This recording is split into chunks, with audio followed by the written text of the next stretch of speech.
આટલા પાણી આવે છે મિત્રો. તમે જુઓ આટલા કુંડી ઊંડી છે.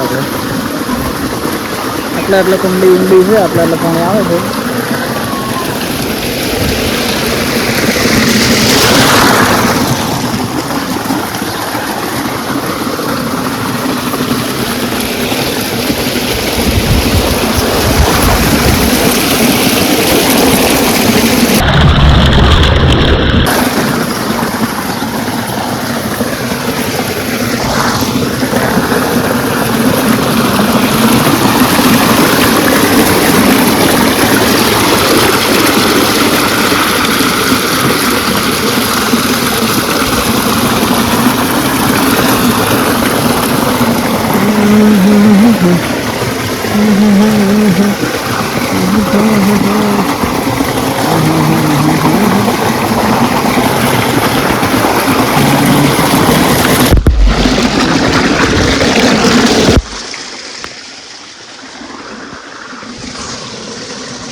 તો મિત્રો આપણે છે ને તમને મસ્ત જો તરતા આવડતું હોય તો બરાબર છે, ના તરતા આવડતું હોય ને એક એન માટે એક ટ્રીક મસ્ત શીખડાવું.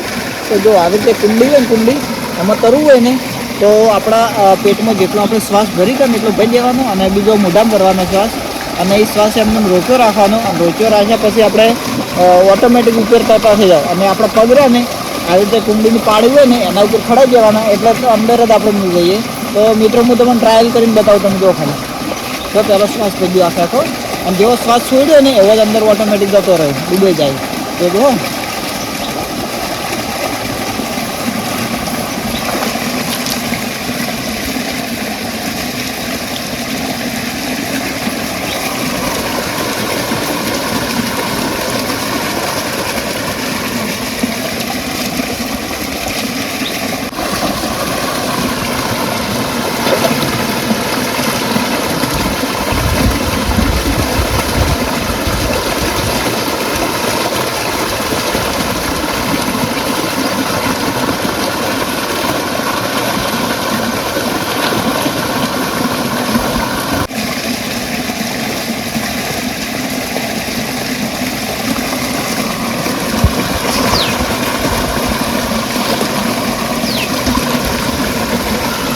મિત્રો એવી રીતે તરાય અને જેવી રીતે આપણે મોઢામાંથી હાથ છોડી મેલો ને એટલે ડાયરેક્ટ આપણે અંદર જતા રહે.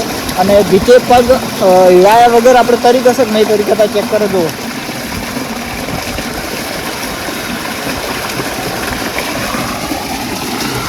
તો મિત્રો એમ તો નહીં કરાતું કારણ કે આપણે મોઢામાં આટલા બધું પેટ ઉધીને આપણો શ્વાસ ભરેલો હોય છે. પેટથી ન્યાસ એટલે પગમ તો કંઈ શ્વાસ હોતો નહીં એટલે પગ તો આપણા ડાયરેક્ટ ભોય જતા રહી તળીએ. તો આપણે તરવાની કોશિશ કરી, મજા આવી. અને ડાયરેક્ટ તરવું હોય તો આવી રીતે ઊંધાઈ તરી જશે, આપણે વગર શ્વાસ ભરાય.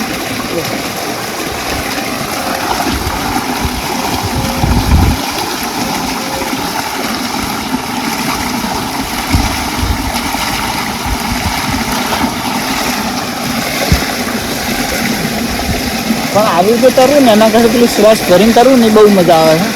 તો ચલો મજા આવી ગઈ. તો મિત્રો આપણે ફાઇનલી કુંડીમાંથી નાહીને બહાર નીકળી ગયા હતા. તો આપણે કુંડીમાં નાહી બધું તમને કેવું લાગ્યું, મજા આવી ગઈ કે નહીં? જો સારું લાગ્યું હોય તો લાઈક કરી દો, શેર કરો, કોમેન્ટ કરો, સબસ્ક્રાઈબ કરી નાખો. તો ચલો મળીએ હવે નવા બ્લોગની અંદર. તો ત્યાં સુધી જય માતાજી, જય દ્વારકાધીશ, જય જવાન, જય કિશન.